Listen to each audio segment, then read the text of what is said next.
Do you watch Call Her Daddy? Okay, you need to watch the last episode with fucking Brittany Snow was on. Oh, okay. Oh, it was so good. It's good. It was such a good episode, and it's a great podcast. Yeah. Gotta do it. All right, you ready? No. Wake up. Okay. This is our last one. I'm up. God, This one's about me. this hurts. Get all the sniffles out. Got him. All right. Do you feel more comfortable today? Yeah. So do I. Good. Yeah. I think the practice history was super good. Good. Yeah. Have you watched any of my YouTubes? Not yet. Yeah. I feel comfortable because I've been so doing you're this for a always while. comfortable. I'm always so it comfortable. doesn't matter. No. Yeah, I'm good. When I was a kid, my mom, I was in dance for 20 years, Mm-hmm. public speaking and different things like that. Mm-hmm. She put me in front of people at a young age. I remember one time in middle school, we were at a board meeting about something at one of the schools, and they had to elect somebody to speak for the group, and out of like 15 adults, they elected me. Really? Yes. Okay then. Yeah. It So was yeah, cool. you're fine. I'm comfortable. Totally fine. Absolutely. Yeah. It's fun. It's easy. Mm-hmm. We got this. Totally got this. And you're doing fabulous. Okay, here we go. Alright, I'm ready. Ready to go. All right. Welcome back. You're listening to Softcore Detachment, the podcast where soft hearts grow sharp boundaries and healing gets gloriously unhinged. I'm your host, Catalina, recovering perfectionist, certified chaos gremlin, and softcore CEO of Emotional Detachment. With me, as always, Jonnie, producer, partner in crime, defender of boundaries, and professional glow-up baddie. I am always her. She is always me. Hey, let's get messy.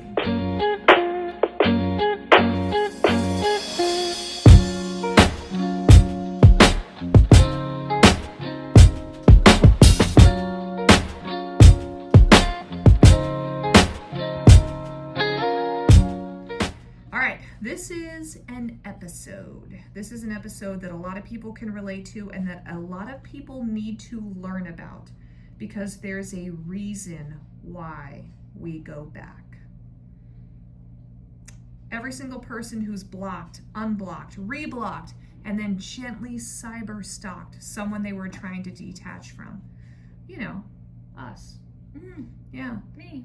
Mm-hmm. And then everybody listening. We're talking about why we go back to people that aren't good for us or that we just have a toxic connection to. How to stop beating yourself up because you're not broken, you're trauma bonded. Oof. All right. Going back to someone toxic, you say it's a trauma bond. I get it. And trauma bonds, I've learned this myself, it's not about weakness. Mm-hmm. Lately, what I've learned is it's about wiring. Yes. How are you wired for that trauma bond? Exactly. Right? Yeah. Do tell. Okay. So, yes, it is about wiring, but also about chemicals. It's about neurotransmitters in our brain. So what happens is when you are in that kind of relationship, you have experienced intermittent reinforcement, breadcrumbing. You get little bits of the good things, and they're really good. You get love, you get affection, you get those bonding hormones released, and then they get taken away from you. You get silent treatment. You get those kind of manipulation, gaslighting, abusive treatments. But then not so fast, because otherwise you would leave, right? If that's all you got. So then you get the love things again. You get love bombing, you get presents, you get promises, you get fabulous sex, you get the good things again. And then the cycle continues. And so your brain gets addicted, just like legit drugs and alcohol, to that cycle. You're not any different than any other chemical creature out there. It's not as though you could just decide to turn that off the day you decide to leave. It's not that simple. If it were, power to you. Congratulations to the person that can leave the first time they realize that they're in a toxic or abusive relationship. I'm proud of you, and that's wonderful. For a majority of people, it takes multiple attempts to try and leave that kind of relationship. And maybe it's not full on abusive. Maybe it's just a bad for you relationship. Maybe it's just toxic. Maybe you and that person are like that Eminem song, you know, and it's just a bad relationship. So you're not broken, you're bonded. Mm-hmm. I have one of those. Yeah. I'm just gonna get real. I'm gonna admit it. For a very, very long time, almost 2 decades of my life, I have been trauma bonded to somebody. I have had a super unhealthy attachment, and now that I'm reflecting on that, I can see where the dysfunction began, and where that intermittent reinforcement was, and that due to my own traumas, whether they be in childhood or young adulthood, or even just being a young lady growing up in the military, I can see where those intermittent reinforcements became addictive to me. Right. And you don't have any experience with stuff like that. You're like a sober, clean, drug-free kind of gal. Yeah. Never, not a drug addict, never done drugs, never an alcoholic or drank too much or anything like that. Super clean. You know, almost 22 years in the military. I didn't do drugs, didn't drink a lot, things like that. But what I was addicted to, instead of substances, I was addicted, and still partially am, you know, in a sense, to a degree, addicted to a person. And it's a person that is exceptionally bad for me. We're bad for each other. Let me just say that. Let me caveat there. We are very, very bad for each other. But what I get from that reinforcement, like you said, just like the heroin addict gets when they put that needle in, I know it's bad. I'm not stupid. I'm an educated young lady. I have a career behind me. I, you know, have world-class education and things, and you know, do very well for myself. Never saw myself in this predicament. But what I get from this is when this person reinforces me with breadcrumbs of things that I grasp onto, I realize that something has happened to me somewhere down the line where I am addicted to this person like a drug, just like a drug addict, right? I know it's bad for me. I'm not dumb. I know it, and I still stick that needle in just like a drug addict would. And there's nothing. The scary part here is when you have an addiction to a person. It doesn't have to be a significant other. It could be a family member. You know, you could have a toxic mother, toxic father, toxic sibling that you're just so drawn to keep that relationship going that you're hoping for any little piece of love. Hoping for a change. Right. What happens is you get so caught up in that you are like an addict, right? And you do those addict behaviors. Yes, you do things out of character. Yes. Such a good point. Oh yeah, I've had legal problems brought on from this emotional toxicity that I've been involved with this person, and I'm not a criminal, right? Matter of fact, I'm a very great, productive member of society, and I've given enough to my country, right? And here I am, though, facing, you know, I faced legal problems. I faced the loss of families and family members and friendships saying, we won't support you if you're involved in this toxic relationship. Yeah, they've seen it happen so many times, time and time again, and they can't watch you continue to do this. Because I spiral. I'm not good for myself in that predicament. I'm not good for anybody else in that predicament. Right. That's such a good point. I think that one of the key indicators that you are in a toxic relationship are that you are behaving out of character. I think that that's a great point. In addition to, you know, health suffering you experienced that as well. Ugh, Your the health weight loss. caved in the last couple weeks. Oh yeah. Like a full collapse. Oh yeah. And you know what? It wasn't even so much as a full involvement with this person. It was, they came back around, they called me a couple of names, and I crumbled. Yeah. Whereas if I'm driving down the street and someone flips me off and calls me the B word, I don't crumble. I'm like, whatever. You know, Right. Sorry, I cut you off. Yeah, you were like, no, right? my bad, Sorry my about bad. That was on me. Right. But when it's this person that you're They have just so much power oh my over gosh, you. Yeah. yes. And then, I mean, I remember distinctly somebody looking at me and literally looking me up and down and saying, I can see your collarbones. And they almost had like a look of disgust on their face. And I didn't even realize it. Yes, I knew every day I was waking up, I had a knot in my stomach. I was obsessively checking my phone. Did they cuss me out in a text? It wasn't checking my phone on a good high saying, ooh, I wonder if they're asking me out tonight. Right. Whatever, something You know fun. that. Oh, It it's was, such a good ooh, I feeling. wonder if I have any nasty messages from this person, That's right? awful. And so it became it's just so toxic that, yeah, I lost weight.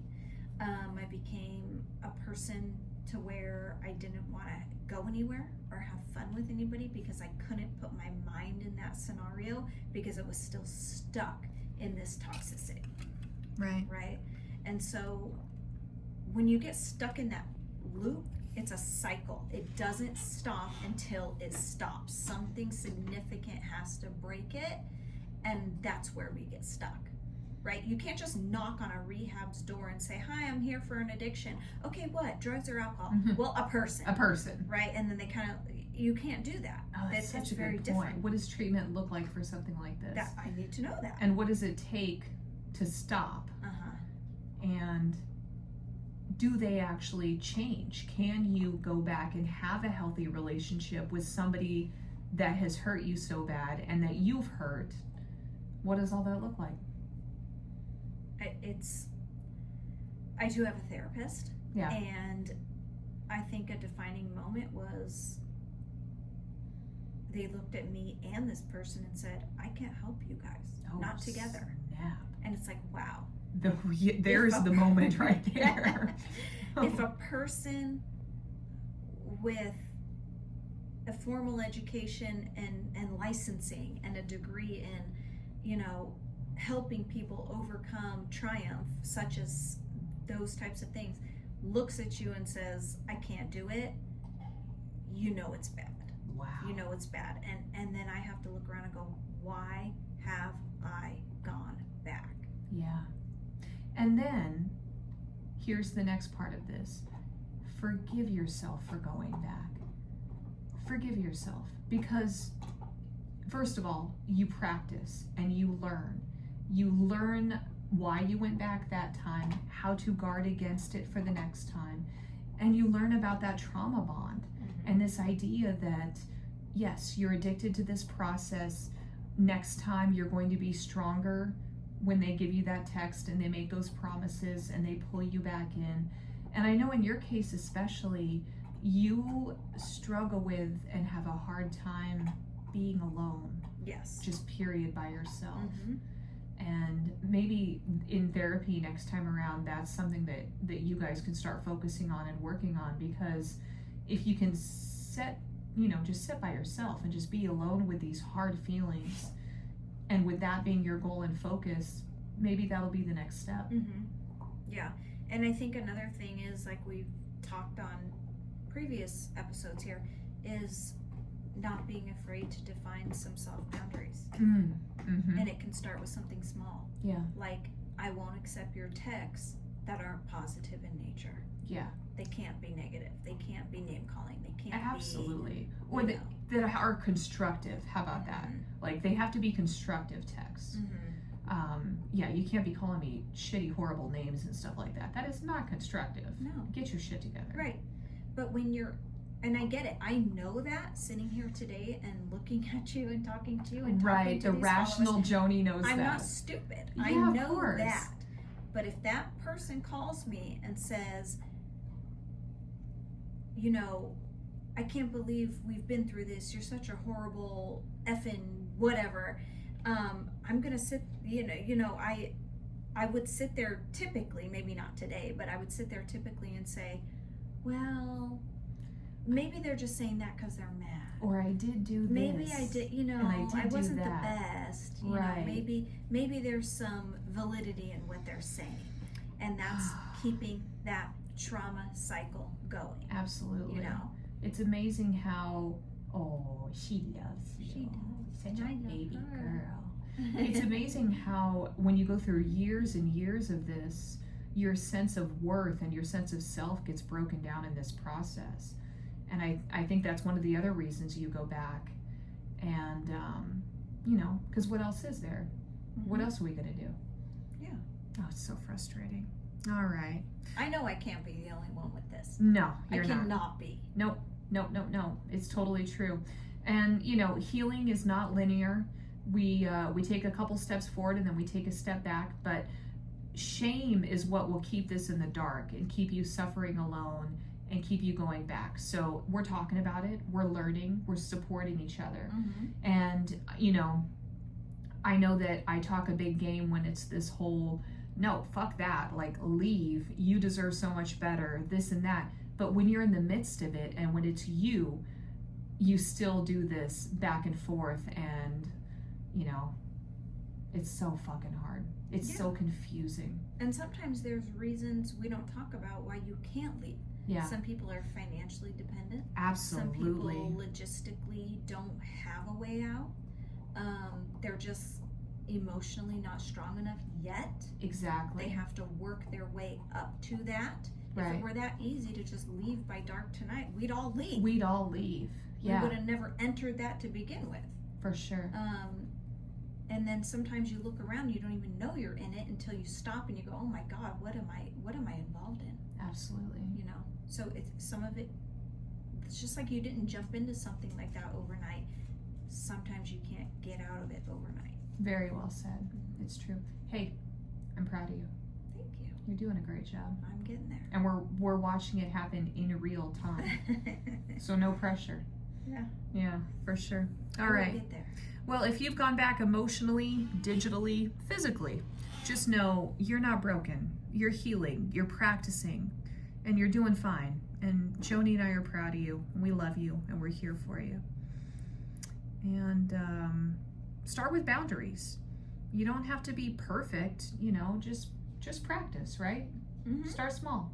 I did. Yeah. I said, this particular name, you will not call me. It is vile and it is disgusting. We're not doing this. I'm not accepting Absolutely it. Period. not. Call me anything but that, right? I've Very heard it. well done. So yeah, give yourself some grace and get support and keep choosing yourself. I think one of the things that a lot of us realized in this situation is you love them, but you need to love you more. Mm-hmm. Love you more. And if that means you stay with firmer boundaries and with better communication and with therapy, that's fine. That's great. But if that means you leave, then you leave. Mm-hmm. And you keep leaving as many times as it takes to get it right. All right? Even when it's hard. All right. Let's see what we got here. One of the skills that we practice in the inner circle is how to set and enforce good boundaries. Because a lot of times in this situation, that's where it starts. If you need help with that, the inner circle is a safe place to do this. This is what we do, guys. And we're getting pretty good at it at this point. Mm-hmm. I think so. I'm getting there. Yeah, for sure. Baby steps. Membership drive is ongoing, and we would love to have you. Lock in that special podcast price. We got the discount code in the bio just for you. Be part of this amazing community of people who want you to glow. We want you to grow, and we're going to defend your boundaries with you like little baby feral raccoons with tiny little knives. All right, so let's do this.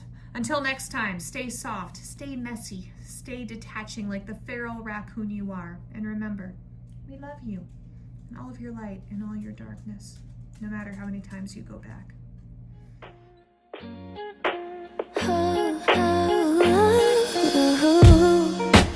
Thought that I would be a bit at peace by now.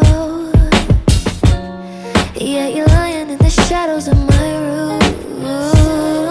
Oh, always heard your voice, I forget the sound. You're awfully quiet while